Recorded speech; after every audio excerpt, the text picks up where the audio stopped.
Ave nous réunit ce matin autour du 75e de la Déclaration universelle des droits de l'homme.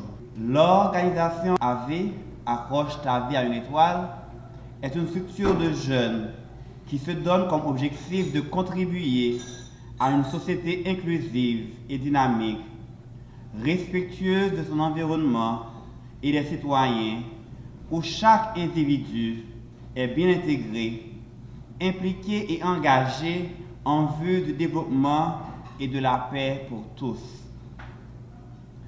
Forte de cet engagement, l'organisation AV collabore avec de nombreuses institutions et associations de jeunes, des organisations à base communautaire et des organisations internationales pour réaliser différentes activités telles des conférences, débats et des causeries autour des thématiques actuelles, des formations pour les jeunes leaders, des activités éducativo-récréatives, des séances d'appui psychosocial pour les enfants, pour les jeunes, comme pour les adultes, etc.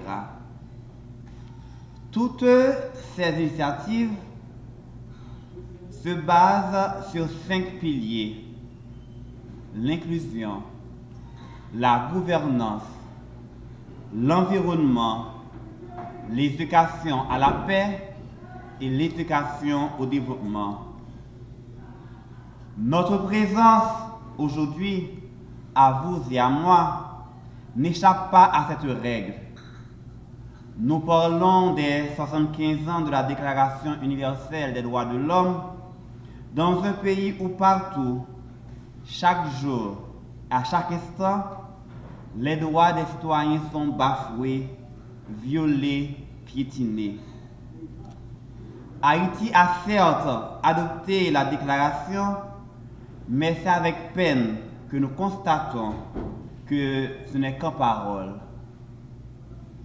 Mais tout espoir n'est pas perdu, car la gouvernance, le deuxième axe d'intervention de AV, nous permet d'agir de manière diplomatique pour le bien de la communauté en convergence avec des réseaux d'acteurs autonomes. Autrement dit, vous et moi, ensemble, nous pouvons agir.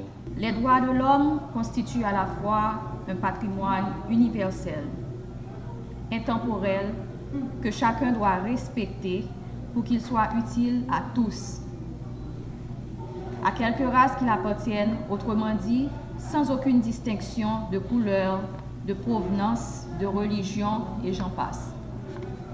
Chers amis, chers jeunes, l'heure n'est pas du tout enchanteresse. Elle est vraiment grave. Rappelons-nous à ce sujet cette pensée du prix Nobel de littérature de nationalité irlandaise, George Bernard Shaw. Tout le monde est obligé de mourir pour sa patrie, mais personne n'est obligé de mourir pour elle. Nous ne pouvons pas pratiquer la politique de l'autruche et prétendre que tout va sur les roulettes chez nous. La situation du pays reste à désirer dans tous les domaines. Les cris de détresse ultimes, de découragement, d'indignation, de révolte nous viennent de partout. Il faut tout bonnement avoir les yeux fermés pour ne pas être témoin de la catastrophe qui nous menace à chaque instant. La réaction la plus épidermique est de fuir ou de s'enfermer dans une soi-disant indifférence qui voudrait signifier que nous ne sommes pas concernés. Or, c'est nous tous, et particulièrement vous, les jeunes, qui en subissons les conséquences. Si nous restons les bras croisés, les dégâts sont incalculables. À ce point, nous n'avons qu'une option, celle de nous engager corps et biens, sans réserve pour au moins sauver les meubles. C'est ce à quoi je vous invite, chers jeunes, qui vous bouillonnez toujours de générosité et d'espérance. N'ayons pas peur du lendemain. Si nous en avons peur, il sera affligeant.